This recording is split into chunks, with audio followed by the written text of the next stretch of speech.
స్వర్ణ గారు పీక్ అయితే ఏం కాదు కానీ, కాకపోతే ఈ ఘటనలు రాజకీయాలకు మంచిది కాదు.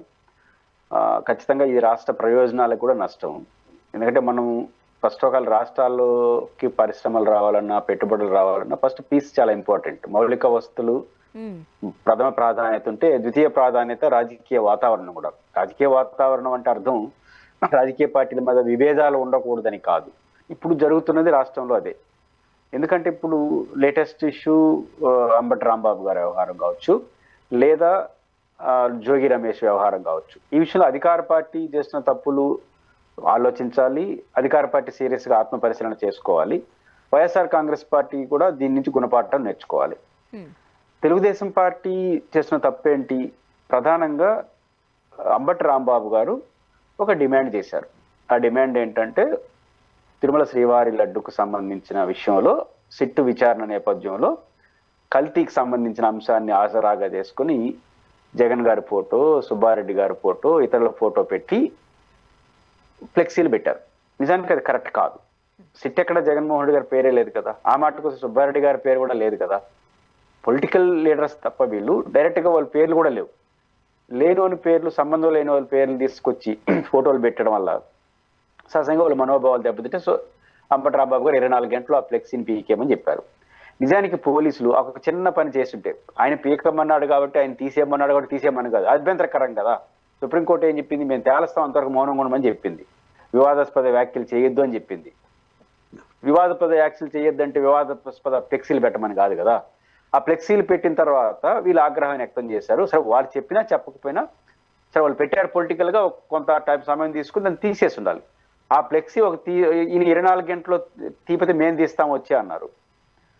ఆ క్రమంలో తెలుగుదేశం పార్టీ శ్రేణులు ఫ్లెక్సీ విషయం పక్కన పోయి, మా ఫ్లెక్సీ మీరు తీస్తారా అధికారంలో ఉండేవాళ్ళు అనేసి ఆడపోయి కర్రలు పెట్టుకుని నిలబడడం. యాక్చువల్గా అంబటి రాంబాబు గారు అక్కడికి వెళ్ళింది ఫ్లెక్సీ తీయడానికి కాదు. చాలా మంది వాళ్ళు అనుకుంటున్నారు. మరుసటి రోజు ఆ రోజు రాష్ట్ర వ్యాప్తంగా అన్ని దేవాలయాల్లో పూజలు చేయమని వైఎస్ఆర్ కాంగ్రెస్ పార్టీ పిలుపునిచ్చింది. ఆ పిలుపులో భాగంగా అక్కడ వెంకటేశ్వర స్వామి ఆలయం ఉంటే అక్కడ పూజ చేసేసి వెళ్తున్నాడు. ఆయన ఫ్లెక్సీ కాడికి కాదు, ఆయన ఇంటికాడ వెళ్తున్నాడు.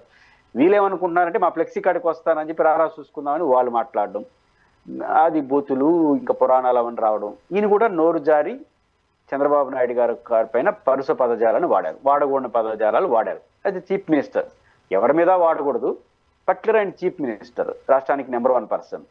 అయితే రాంబాబు గారే దాన్ని రియలైజ్ అయినాడు.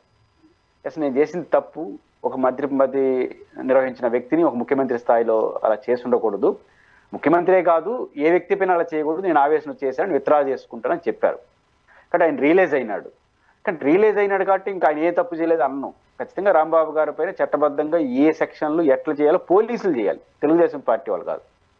పోలీసులు ఇంటి మీద పోవచ్చు, ఇంట్లో వెళ్ళొచ్చు, ఏమన్నా చెకప్ చేయొచ్చు, తీసుకొని పోవచ్చు, అరెస్ట్ చేయొచ్చు, జైల్లో పెట్టచ్చు. ఏదైనా సరే పనిష్ చేసే బాధ్యత పోలీసు వ్యవస్థది, పార్టీది కాదు. ఇక్కడ పోలీసుల స్థానంలో పార్టీ రావడమే తప్పు. ప్రభుత్వం తెలుగుదేశం పార్టీ చేతిలో ఉంది, పోలీసులను పంపించి చట్టబద్ధంగా ఆయన పైన చర్యలు తీసుకుంటే ఏ ఇబ్బంది ఉండేది కాదు. అందుకు భిన్నంగా వ్యవహరించడం వల్ల ఈరోజు పెద్ద ఇష్యూగా మారింది. సరే, అంబటి రాంబాబు గారు అరెస్ట్ చేయడం, ఆయన జైల్లో పెట్టడం, రిమాండ్కి పంపించడం జరిగింది. ఈ మొత్తం ఎపిసోడ్లో తెలుగుదేశం పార్టీ ఏం గమనించాలి? 2 తీవ్రమైన తప్పులు చేసింది. ఒకటి, ఆ ఫ్లెక్సీలు పెట్టడం, దాంతో భాగంగా వందలాది మంది రాంబాబు గారి ఇంటి మీదకి వచ్చారు. ప్రభుత్వం మినిమం వాళ్ళపైన కేసులు పెట్టాలి కదా. రాంబాబు గారు వీళ్ళ పని కాదు కదా, డిమాండ్ చేయొచ్చు, కానీ వాళ్ళ ఇంటిపైకి రావడం అనేది తెలుగుదేశం పని కాదు కదా. కార్లు పాల్గొట్టడం కానీ వాళ్ళపైన కూడా కేసు పెట్టాలి. నెంబర్ 1, దాడి కేసు ఏం కేసు పెట్టాలి. 2, తెలుగుదేశం పార్టీ ఆత్మ పరిశీలన ఎక్కడ చేసుకోవాలంటే స్వర్ణ గారు, గతంలో వైఎస్ఆర్ కాంగ్రెస్ పార్టీ తెలుగుదేశం అధికార ప్రతినిధి ఒక పరుస పదజాలంతో మీడియా మీటింగ్ పెట్టి జగన్ గారిని అన్నారు. ఆ రోజు ఆయన chief minister. YSR Congress party శ్రేణులు వాళ్ళ అనుమతితో పోయారా, అనుమతి లేకుండా పోయారా వేరే సంగతి. వైసీపీనేమో మాకు సంబంధం లేదంటుంది, కానీ పోయింది వైసీపీ వాళ్ళు. పోయారు, ఎన్టీఆర్ ఆఫీస్ని డ్యామేజ్ చేసే ప్రయత్నం, దాడి చేసే ప్రయత్నం చేశారు.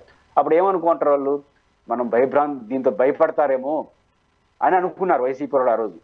చివరకు తెలుగుదేశం భయపడలేదు కానీ ప్రజలు భయపడిపోయినారు. ఇదేంది ఇట్ట ఘోరాలు చేస్తున్నారని భయపడిపోయి వ్యతిరేకంగా ఓటేసినారు. వైఎస్ఆర్ కాంగ్రెస్ పార్టీకి నష్టడానికి అదొక కారణం. ఇప్పుడు తెలుగుదేశం ఏమి నేర్చుకోవాలి దాంట్లో?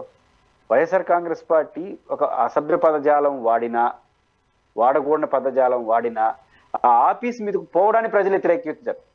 ఆయన తెలుగుదేశం అధికార ప్రతినిధి చేసిన అభ్యంతరకర భాష కన్నా తెలుగుదేశం ఆఫీస్ మీద పోవడాన్ని తెలుగు ప్రజలు చాలా తీవ్రంగా గ్రహించారు.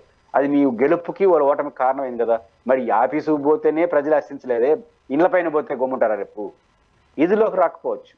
ఏం నేర్చుకుంది? ఆ రోజు వైఎస్ఆర్ కాంగ్రెస్ పార్టీ చేసిన తప్పే మీరు చేస్తే, వైఎస్ఆర్ కాంగ్రెస్ పార్టీ జరిగిందని ఎక్కువ నష్టం మీరు జరుగుతుంది. కాబట్టి ఆఫీసుకు పోవడమే ప్రజలు హర్షించలేదు, ఇంకెళ్ల మీద పోతే ప్రజలు హర్షిస్తారా? ఆ తర్వాత యోగి రమేష్. కాబట్టి చట్టబద్ధంగా పోలీసులు చేయాల్సిన స్థానంలో పార్టీ టేక్ ఓవర్ చేసుకోవడమే తెలుగుదేశం పార్టీ చేసిన తప్పు. కాబట్టి రంబాబు గారు చేసిన దాంట్లో ఆయన ఆత్మ పరిశీలన చేసుకొని, విమర్శను విత్డ్రా చేసుకొని, ఆరోపణలు చేసినా, పశ్చాత్తాపడినా ఆయన పైన చట్టం ఎంతవరకు అలవాటు అంతవరకు చేయండి. అంతకు భిన్నంగా పోవడం, ఆయన పైన దాడి చేయడానికి లేదా ఆయన్ని ప్రేరేపించడానికి, ఆయన బూతులు తిట్టడానికి కారణమైనప్పుడు సమ్ సెక్షన్ ఆఫ్ కేసు పెట్టాలి. ఈ రెండు చేయకపోతే మాత్రం తెలుగుదేశం పార్టీ నష్టపోతుంది. కానీ ఈ రోజున్న రాజకీయాలలో చట్టం వచ్చేంత వరకును లేకపోతే పోలీసులు వచ్చేంత వరకును ఆగే పరిస్థితి కనిపిస్తోందా? సోషల్ మీడియా పెరిగిపోయిన తర్వాత, విస్తృతంగా దానికి ప్రచారం జరిగిస్తున్న తర్వాత, ఈరోజు ఆ పార్టీ ఈ పార్టీ అని లేదు, ఆ భాష ఈ భాష అని లేదు.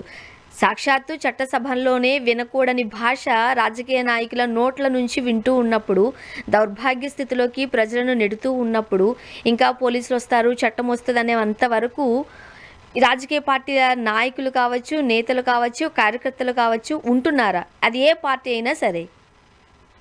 ఒకటి స్వర్ణ గారు గమనించండి, పోలీసులు ఫర్మ్గా ఉన్నారు, టాలరేట్ చేయరనుకుంటే వాళ్ళు అక్కడ కూర్చుండరు. ఇప్పుడు ఎన్టీఆర్ ట్రస్ట్ భవన్కి వైఎస్ఆర్ కాంగ్రెస్ పార్టీ కార్యకర్తలు వెళ్ళారు, వెళ్ళి అక్కడ పరిచరవని పగలగొట్టారు. అది కూడా డీజీపీ ఆఫీస్ కట్టుకుంటుంది, దగ్గరే ఉంటుంది. అక్కడికి కొద్ది దూరంలోనే గుంటూరు ఉంటుంది, రాంబాబు గారి ఇల్లు ఉంటుంది. సొంత పార్టీ ఆఫీస్ పైన దాడికి వచ్చినప్పుడు తెలుగుదేశం శ్రేణులు ఇన్ని వందల మంది కర్రలెత్తుకొని పోలేదు కదా.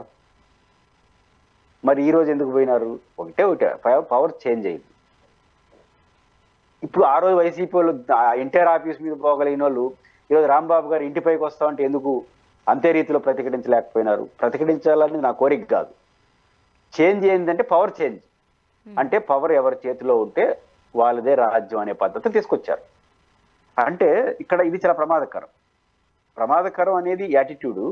కానీ మనం అర్థం చేసుకోవాల్సింది, పోలీసులు సీరియస్గా ఉన్నారు అని ఒక పిక్చర్ ఏమని చెప్పండి, రెండో రోజు ఎవరైనా వస్తారని చెప్తాం, అధికార పార్టీ కావచ్చు, ప్రతిపక్షం కావచ్చు.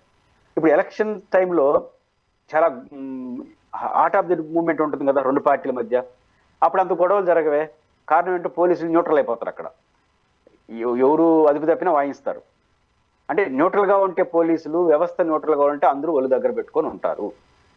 ఒకవైపు ఎవరి వైపు పోలీసులు ఒకవైపు ఉండరు అంటే పవర్లో ఉన్న వైపు ఉంటారు. అప్పుడు వైసీపీ వాళ్ళ వైపు ఉన్నారు, ఇప్పుడు వీళ్ళు చేతున్నారు. కాబట్టి ఎన్టీఆర్ ట్రస్ట్ భవన్లో జరిగినటువంటి దాడిని, రాంబాబు గారి దాడిని మనకి ఎగ్జాంపుల్, అన్నిటికీ ఎగ్జాంపుల్ ఈ రెండే. కాబట్టి పోలీసు వ్యవస్థ ఇండిపెండెంట్గా ఫార్మ్గా ఉంటే అధికారం లేదు, ప్రతిపక్షం ఎవరు సైలెంట్గా ఉంటారు. అధికార వ్యవస్థ ఎవరికొరకు అనుకూలంగా ఉంది, ఎవరికోరికి ప్రతికూలంగా ఉంది అన్నప్పుడే ఇట్లాంటి ఘటనలు జరుగుతాయి. కాబట్టి పోలీసుల మీద నమ్మకం, వాళ్ళు వచ్చేది ఎప్పుడు, వాళ్ళు రావాల్సిన అవసరం లేదు. రాంబాబు గారి ఇంటికి పోతే కేసులు వేసి లోపలేస్తారు అనే భయం ఉంటే ఆడు ఊరు పోయిండ్రు. ఫ్లెక్సీలు చట్ట వ్యతిరేకంగా ఫ్లెక్సీలు పెడితే అరెస్ట్ చేసి కేసులు పెడతారు అని అనుకుంటే పెట్టరు. ఇక్కడ అంతే సింపుల్ లాజిక్. కాబట్టి పోలీసులు రావాల్సిన అవసరంలా, మనం చేస్తే పోలీసులు వస్తే మళ్ళీ ఎప్పుడు వచ్చినా అత్తే లోపలేస్తారు, కేసులు పెడతారు అనే భరోసా వ్యవస్థ ఇచ్చేస్తే ఎవరు బయటికి రారు, ఎవరి పని వాళ్ళు చేసుకుంటారు. వచ్చిన ఇబ్బంది కూడా అదే కదా సార్. పోలీసులు ఎవరి మాట వింటున్నారు, ఎవరి కనుసన్నల్లో పనిచేస్తున్నారు. స్వచ్ఛందంగా వ్యవహరించాల్సిన కొన్ని సంస్థలు స్వచ్ఛందంగా పనిచేసినట్లయితే మేబీ ఇటువంటి పరిస్థితుల్లోకి ప్రజలు వెళ్ళకపోయి ఉండేవారేమో. ఇండిపెండెంట్గా ఇన్స్టిట్యూషన్స్ వ్యవహరించకపోవడం వల్ల ఈ సమస్య వచ్చింది. ఇప్పుడు పోలీసులు వచ్చి వాళ్ళని వస్తారనే భయం వీళ్ళకి ఉండాలంటే, వాళ్ళు రావాలి అని అంటే రాజకీయ నాయకుల కనుసన్నల్లోంచే కదా వాళ్ళు కాలు కదపాలి. రావాల్సిన అవసరమే లేదంటాను. వాళ్ళు వస్తే తంతారనే భయం ఉంటే చాలు. అంటే ఎవరిని టాలరేట్ చేయరు, అధికారం లేదు, ప్రతిపక్షం లేదు, లా అండ్ ఆర్డరే అనే భావనలో పోలీసులు ఉన్నారు అనే సిగ్నల్ ఇస్తే చాలు అంటున్నాం. వచ్చి కొట్టాల్సిన అవసరం లేదు, రావాల్సిన అవసరం లేదు, సర్దుకుంటుంది అంత వ్యవహారం.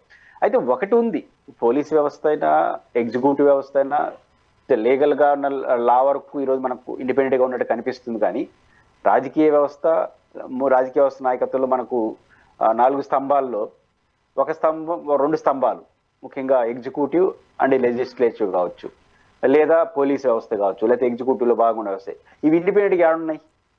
ఇప్పుడు ఇదే పవర్లో ఎవరుంటే వాళ్ళకి అనుకూలంగా మారుతున్నారు. అది పరిస్థితి వస్తూ ఉంది. దానివల్ల ఏమవుతుంది, పవర్లో ఎవరుంటే పవర్లో ఉండే వాళ్ళకి అనుకూలంగా వస్తుంది, పవర్లో లేని వాళ్ళకి బలహీనంగా మారుతూ ఉంది. కాబట్టి ఆ ప్రాబ్లం ఇప్పుడు చివరికి మీడియా కూడా, ఇప్పుడు సోషల్ మీడియా ఇట్లాంటి మన ఛానల్స్ వచ్చిన తర్వాత కొంత ప్రభావం పెరిగింది, కానీ ప్రధాన మీడియా కూడా రాజకీయ పార్టీల పరం అయిపోయినాయి కదా. కానీ ఇండిపెండెన్స్ అనేది ఉండట్లేదు, ఎగ్జిక్యూటివ్లో ఉండట్లేదు, లా అండ్ ఆర్డర్లో ఉండట్లేదు, మీడియాలో ఉండట్లేదు. లేకపోవడం వల్ల ఏమవుతుంది, మీడియాకి ప్రత్యామ్నాయం సోషల్ మీడియా. ఒక ప్రధాన ఛానల్ అబద్ధం చెప్పినా ఇంకొకరు సోషల్ మీడియాలో దానికన్నా బెటర్గా మాట్లాడుతున్నారు. కానీ పోలీసులకి ఆల్టర్నేటివ్ పెట్టలేం కదా, ప్రైవేట్ సైన్యాన్ని కూడా పెట్టుకోలేరు కదా. పోలీసులైనా ఎగ్జిక్యూటివ్ అనేది సింగిల్గానే ఉంటుంది, కానీ దానికి ఆల్టర్నేటివ్ లేదు, వాళ్ళే ఆల్టర్నేటివ్. కాబట్టి వ్యవస్థలు ఇండిపెండెంట్గా లేకపోవడం వల్ల వచ్చిన సమస్య. ఇండిపెండెంట్గా ఎవరు నడపాలి? అధికారంలో ఉండే నడపాలి. అధికారంలో ఉండే వాళ్ళు ఎవరు నడుపుతున్నారు? వాళ్ళకి అనుకూలంగా నడుపుతున్నారు. అక్కడ పంచాయతీ వస్తుంది. ఓకే. ఎంత తిరిగినా భూమి ఇలా గుండ్రంగా ఉంటుంది అన్నట్టు మళ్ళీ అక్కడికే వచ్చి ఆగాల్సిన పరిస్థితిని నేటి సమాజానికి రాజకీయ నాయకులు అందించారు అనడంలో నో డౌట్ ఎట్ ఆల్. ఇప్పుడు